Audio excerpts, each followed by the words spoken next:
ఒక పెద్ద దేవాలయంలో చాలామంది భక్తులు ఉన్నారు. ఒక విదేశీ మహిళ కూడా దర్శనం కోసం పొడవైన క్యూలో వేచి ఉంది.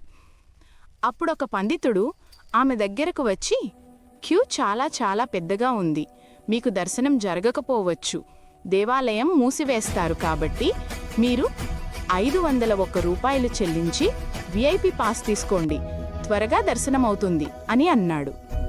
అప్పుడు విదేశీ అమ్మాయి ఈ విధంగా అన్నది, అయ్యా పండితులుగారు, 5100 రూపాయలిస్తాను, దేవుణ్ణి బయటికి వచ్చి నన్ను కలవమని చెప్పండి.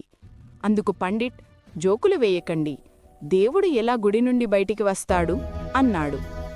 విదేశీ అమ్మాయి మళ్ళీ అంది, నేను 50,000 రూపాయలిస్తాను, దేవుణ్ణి మా ఇంటికి వచ్చి కలవమని చెప్పండి.